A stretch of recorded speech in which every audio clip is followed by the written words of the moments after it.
Broadcasting live on YouTube, Facebook, and X. Here's your host, Andrew Romanella. Okay? Like, just get the hell out of here. Nobody cares what you think if you're not a Mets fan.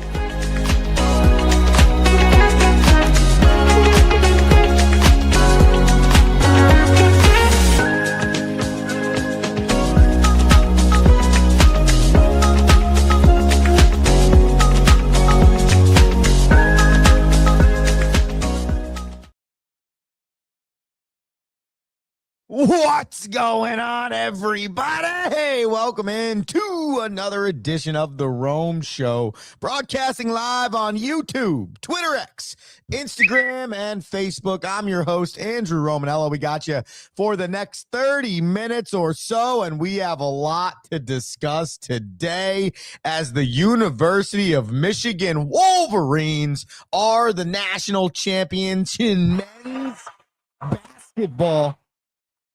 For the first time in 37 years. Exciting stuff for the Maize and Blue. We'll break down the national championship game against UConn.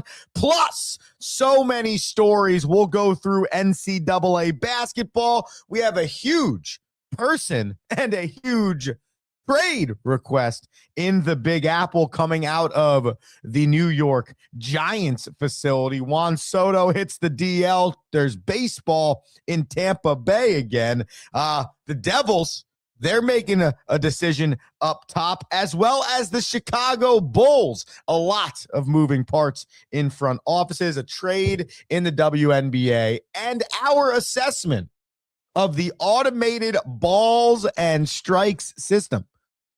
Based on what we have seen through the first 10 games of the year, we have some statistics for the people. As always, you want to get in on the action. It's youtube.com/the Romanellas. That's youtube.com/the Romanellas. Hit that subscribe button or Twitter X. Bang, bang. Or Instagram. You can comment on either of those. The Rome Show 1. That's the Rome Show. Then the number 1, Twitter X, Instagram, comment on either. Facebook.com/the Rome Show. Facebook.com/the Rome Show. The only one I'm not going to be able to see while I am live. So if you want to truly have your opinion heard while on the airwaves, youtube.com/the Romanellas or the Rome Show 1 on Twitter X or Instagram. 69-63 was the final score last night of the Michigan championship over UConn. And what a great game it was. Not a high scoring affair. And surprising, because Michigan was one of the best scoring teams in history over the course of this tournament. I mean, they won their Final Four game by 25 plus points for the most part. Outside of the Big Ten tournament, with which they lost to Purdue, for the last month and a half, Michigan basketball has looked and performed like the best team in college basketball. Well, last night, 16 minutes into this game, UConn had Michigan's offense looking completely different than it had the entire tournament. But then a gigantic call on the floor, okay? A hook and hold by the senior from UConn, Alex Karaban, turned into 2 free throws for Michigan.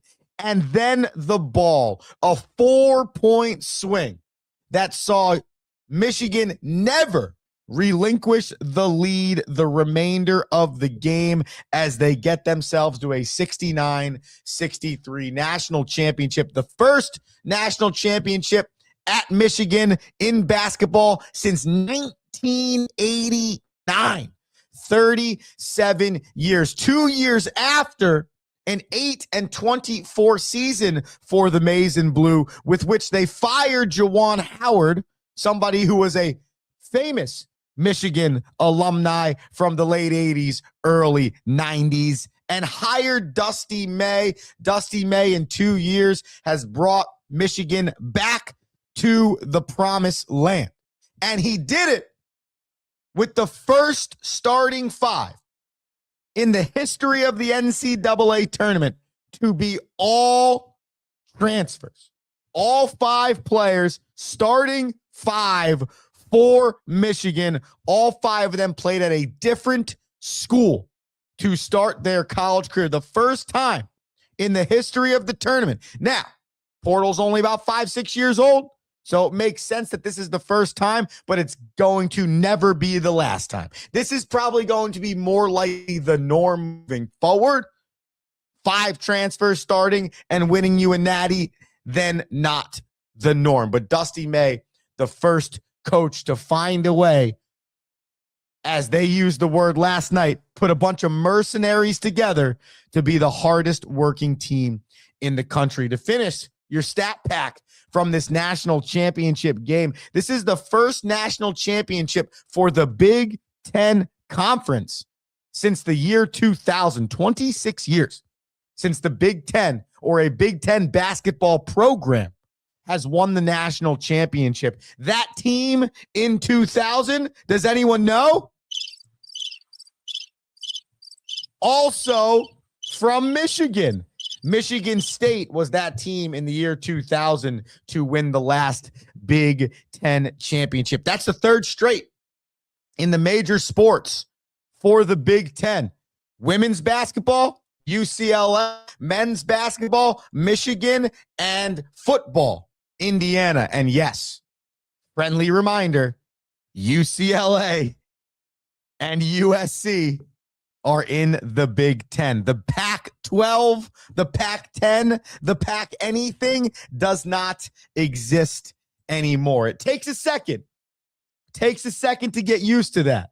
But with UCLA now in the Big Ten, it is a clean sweep for the Big Ten Conference, which poses the question, how important is it to play in the Southeastern Conference? Because for majority of my lifetime, for most of my life, the idea and the thought that it was the SEC and then every other conference pretty much felt like a common, agreeable thought across all landscapes thinking about college sports. But what the Big Ten has done over the last 5, 6, 7, 8 years, reshaping their conference,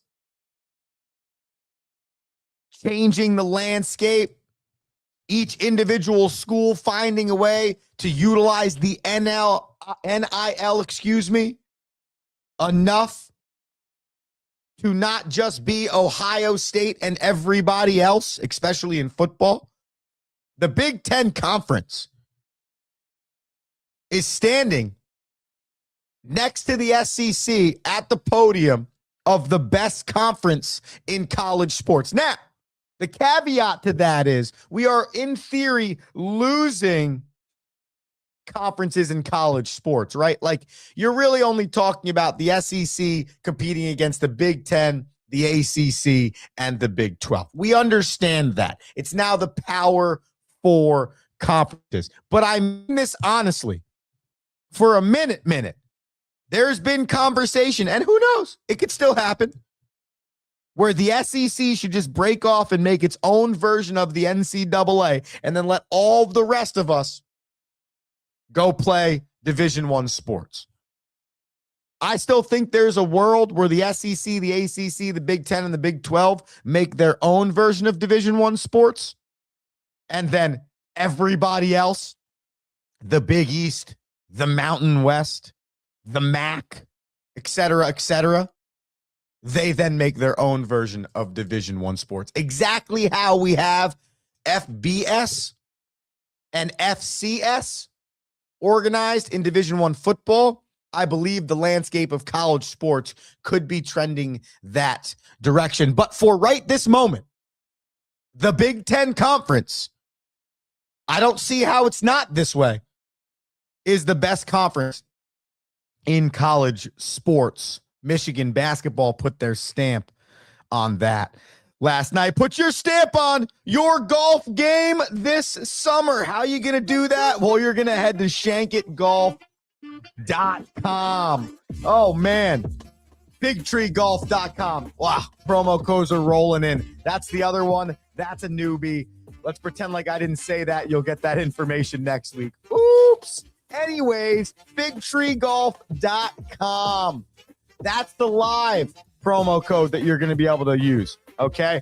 BigTreeGolf.com is going to help you reaffirm your faith, reaffirm your love for the game of golf, and get you ready for the 2026 golf season. They got some awesome stuff at Fig Tree Golf, okay? Really cool designs. They use the fig tree really well. They have a really thin one, those cool rope hats, awesome polos, different color variations. Not a lot of money, but when you have 15% off with promo code Andrew Romanella at checkout, obviously you're going to save some coin. FigTreeGolf.com, promo code Andrew Romanella. Get yourself ready for this golf season. As we got ready for Major League Baseball season, we tried to do a really good job of letting the people know all of the changes that were coming in the 2026 season. And over the last 5 years, Major League Baseball has done a fantastic job, okay? And I've probably been the hardest on Major League Baseball. The Rome Show podcast, wherever you listen to your podcast, just search the Rome Show podcast. Over the last 7 years, I'm telling you, I have hammered baseball for bad decisions they've made, for dumb things that they've done to make the sport unfun, or things that they haven't done that they could have done to make the sport more popular. Well, I sit here today, whether right, wrong, or indifferent at those times, Major League Baseball has gotten something right, okay? Because the numbers, and we'll go thanks to Ben Verlander here, from opening weekend, and to quote Ben Verlander, were insane. Let's read some of these off for you. Netflix averaged 3 million viewers, and the youngest audience for an MLB opening day, or opening night, I should say, game in a decade. NBC, 3.2 million. For the Diamondbacks versus the Dodgers, and for the Mets versus the Pirates. Okay, the first two games to be played on MLB opening day.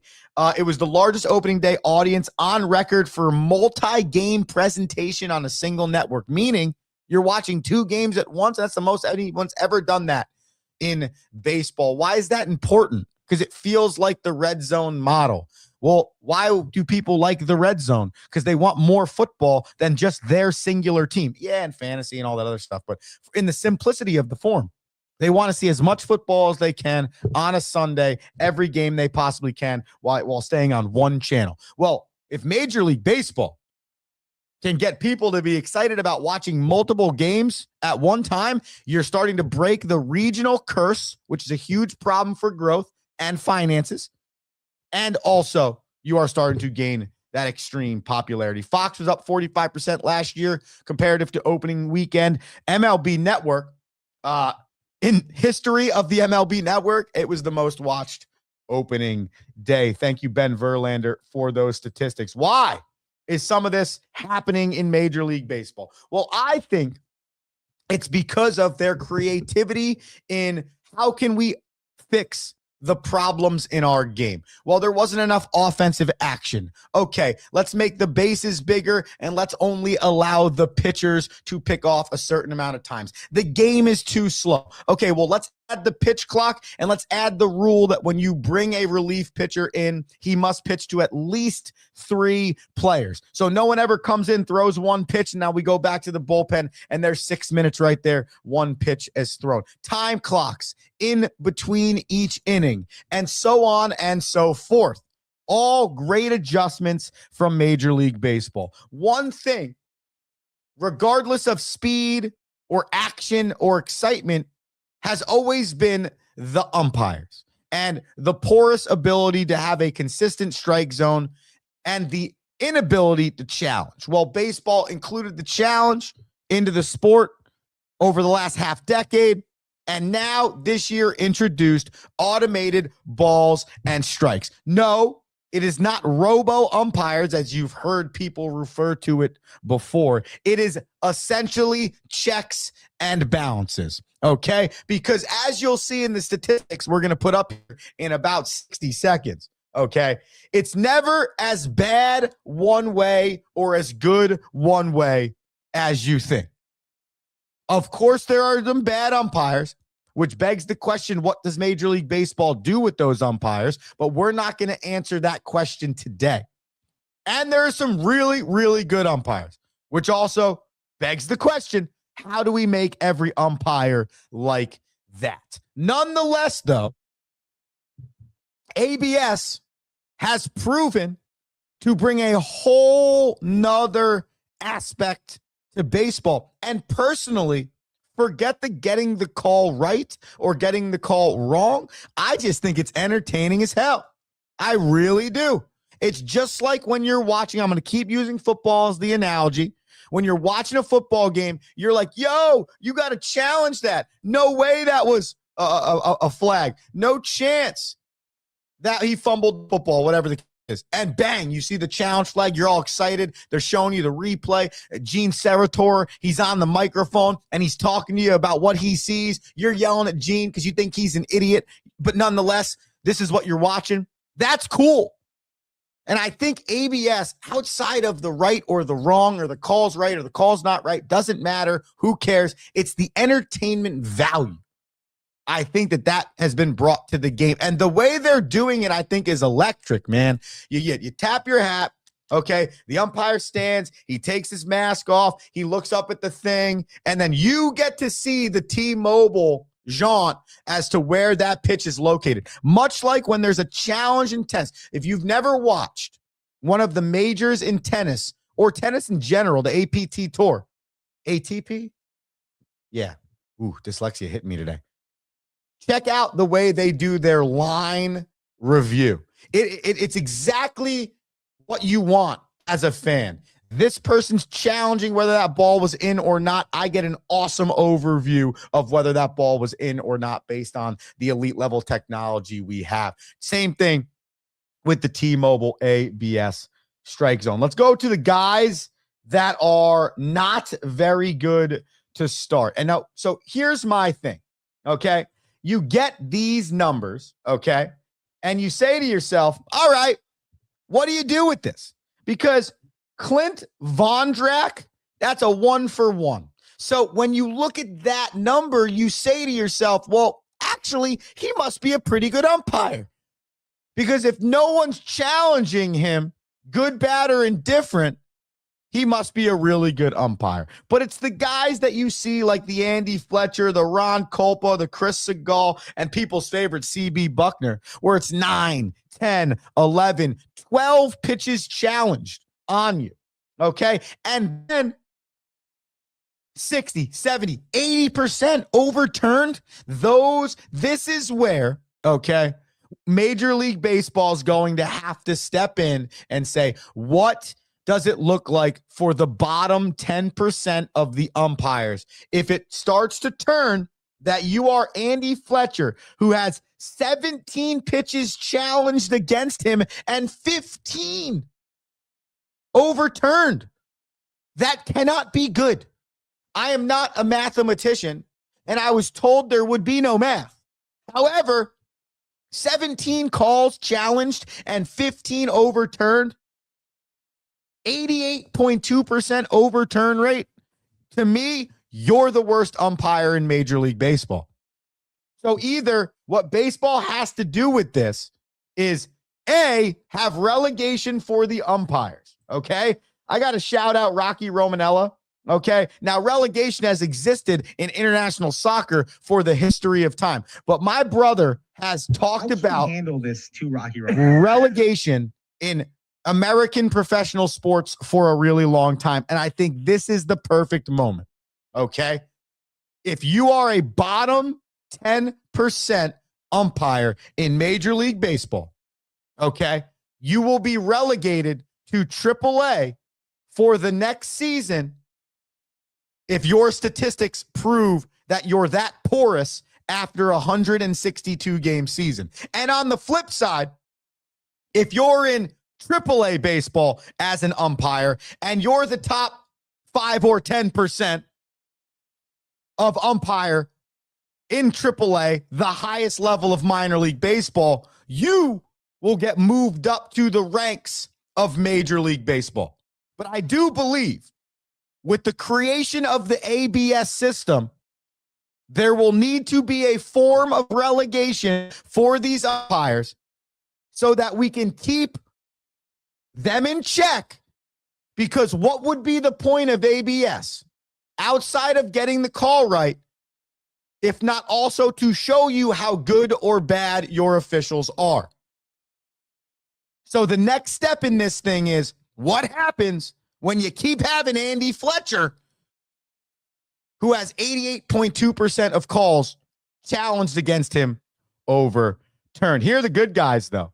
We like the good guys. These guys right here on this leaderboard understand the strike zone. Leading the charge is Eric Backetz, who's had 5 challenged against him and 0 overturned. I don't care if it's 1 against you or the 10 that have been against you if you're Will Little. The fact that there are guys with a 0% overturn rate in over 600 pitches is a great thing.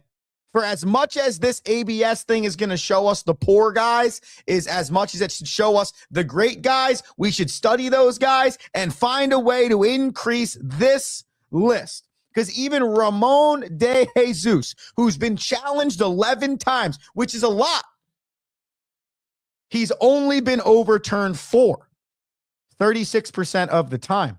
And that's been on 634 pitches called. Okay?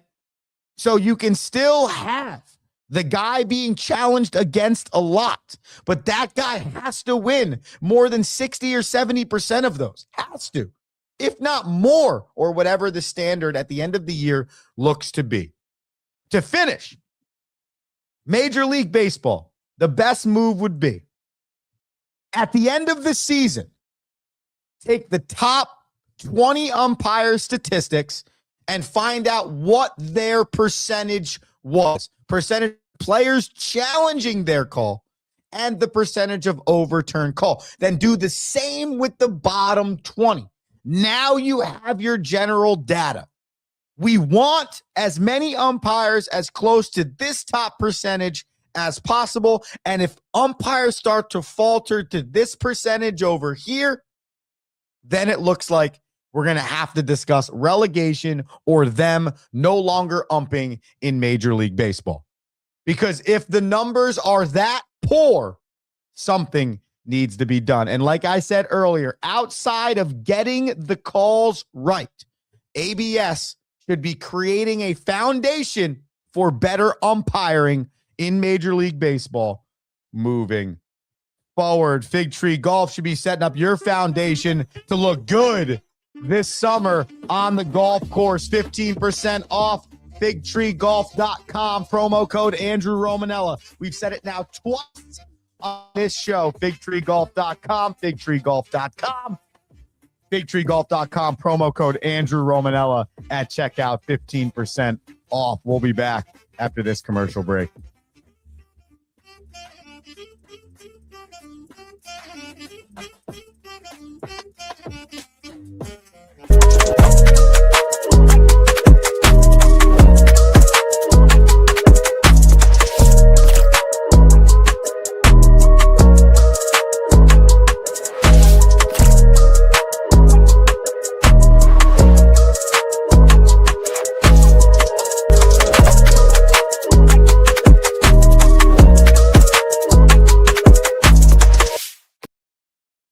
What is one thing every great leader has in common? They challenge their people to not stop at the first right answer. Tighten the Lug Nuts is a leadership book that will teach you how to move past the first right answer with entertaining and detailed examples founded in real-world concepts and experiences. Accelerate towards your professional goals with Tighten the Lug Nuts, one of the best leadership books available.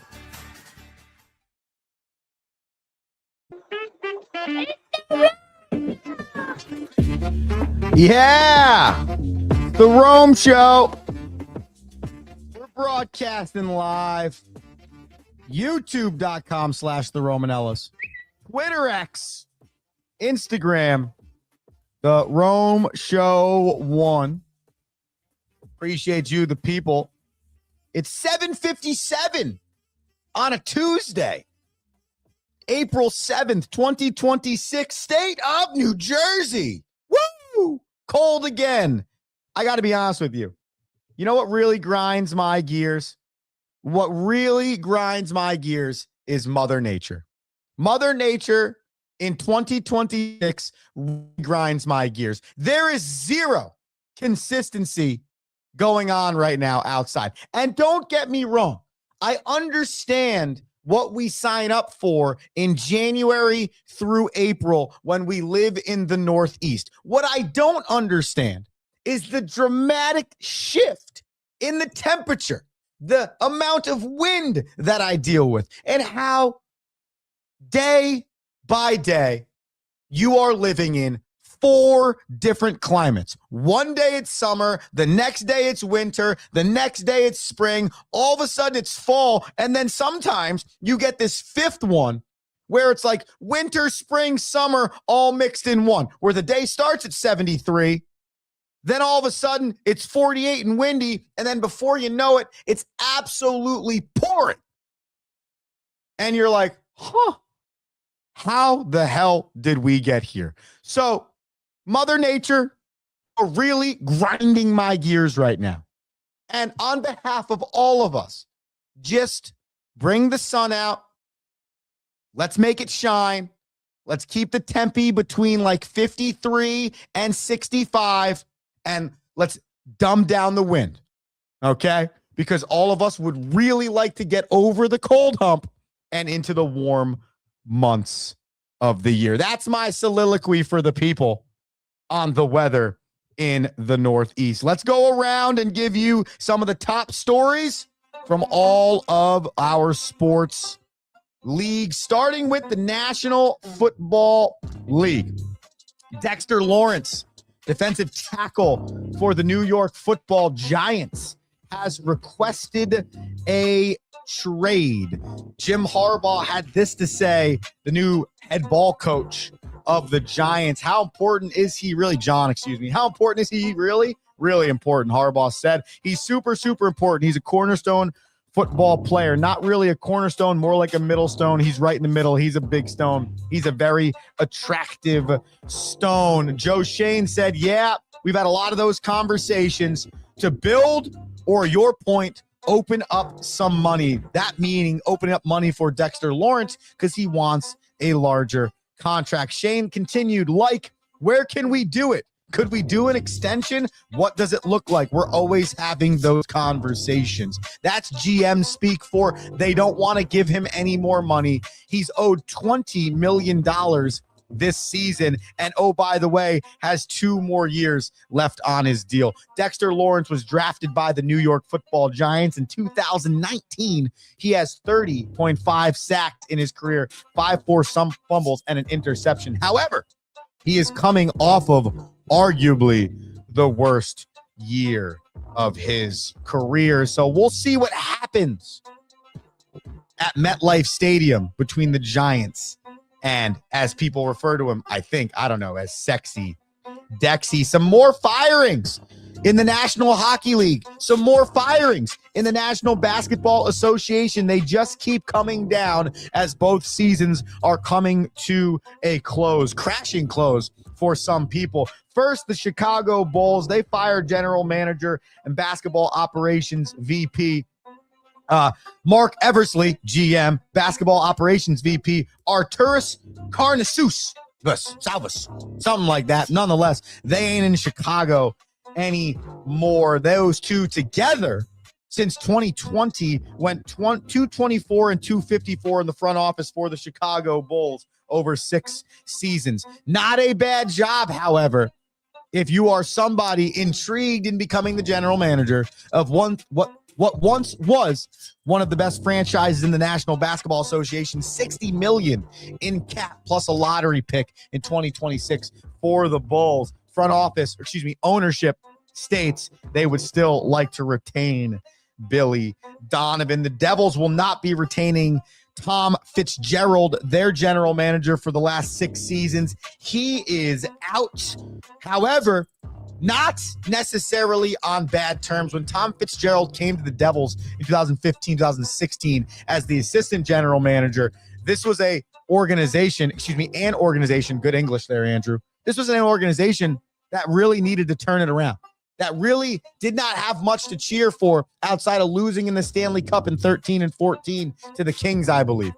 And Fitzgerald, as the assistant general manager, then the interim general manager, and then the general manager for the last 6 seasons, did just that. He brought the New Jersey Devils back to promised land of being relevant. Now, as both sides agreed, it's time for a new voice to take them to the next level. So the New Jersey Devils looking for a new general manager. North Carolina basketball, they are not looking for a new head coach, as they have decided to bring in Michael Malone as the new head basketball coach of Tar Heels basketball. They fired Hubie Davis after 5 seasons about 2 weeks ago, and Michael Malone comes in after 12 seasons in the National Basketball Association. He is a champion of the NBA championship with the Denver Nuggets. 510 wins in his 12 seasons, 10 of them in Denver, 2 of them in Sacramento. This is not the first time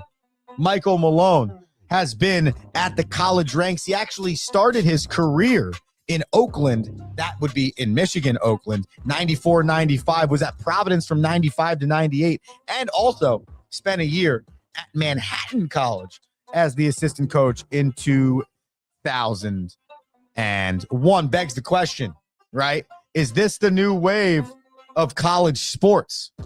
With the NIL and high-level college athletics acting so much more like professional sports than they ever have, is hiring the former professional head coach quite possibly going to be the best decision moving forward? They know how to manage a salary cap.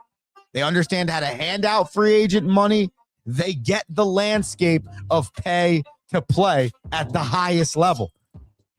As the NCAA trends closer and closer to another version of a professional league, the Michael Malone of the world heading to UNC as a 10 to 15 year pro coach could be the move. We'll see how it pans out for UNC. Their other higher former pro guy in Bill Belichick has not been working out, but the two do not mean the same thing's going to happen. Just because it didn't work out in the year number 1 for UNC football does not mean the same for UNC basketball. Speaking of the hardwood, Angel Reese in the WNBA, a very volatile name since her time at Louisiana State University, has been traded after 2 seasons with the Chicago Sky. They're sending her to the Atlanta Dream. They'll get back 2 first-round picks in 2027 and a pick in 2028. Angel Reese, for the first 2 years of her career, has averaged a double-double. Last season, 14.7 points per game, 12 rebounds per game, and 3.7 assists per game. Some controversial comments had been made by Reese during the WNBA season last year, which caused her to be suspended by the Sky. Now, both sides claim they came to an amicable ending. However, you can't beg but wonder, I'm going to go ahead and guess that's where it started. Why would you want someone on your roster, one, where no matter how good she is, if you're 10 and 34 as a franchise, it don't matter. We can lose with you. We can win with you. Same thing with Dexter Lawrence and the Giants. Your stats can be great, but we were 4 and 13 last year with you on our roster. So it's not like you're necessarily such a gigantic difference maker that you're changing the program. And I think that's what Chicago thought. What is better, the play on the court or dealing with the headache? Well, you don't want to deal with the headache, so let's get her out of here. Angel Reese on to Atlanta. Finally, Juan Soto on the DL with a calf strain, 10-day DL for the New York Metropolitans. That stinks. Okay, they just won 3 straight, and maybe we're starting to find their groove offensively. However, let's see what happens. If it's just a quick stint, 2 weeks, back on the field, let's roll, then we all feel good about it. But man, Does that stink after winning 3 straight? Juan Soto on the IL. And some good news coming out of Tampa Bay. The Rays finally back at Tropicana. First time 561 days since the hurricane in 2024 that ruined their stadium.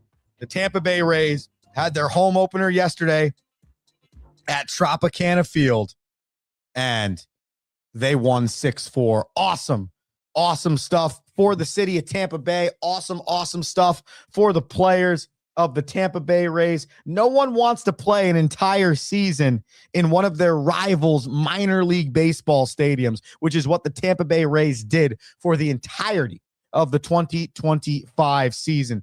Awesome to see some of the photos coming out of that day yesterday. Awesome to see the resilience out of the city of Tampa Bay, and awesome to see Tropicana Field back and better than ever. Well, I don't know if it's better than ever, but I do know it's back, just like the Rome Show will be tomorrow morning, 7:15, 7:30 a.m. You just got to be subscribed on YouTube or follow on Twitter, X, or Instagram, and you'll always get the notification that the show is live. You have an electric Tuesday out there. I am Andrew Romanella. I'm back tomorrow morning. Peace. Thank you for listening.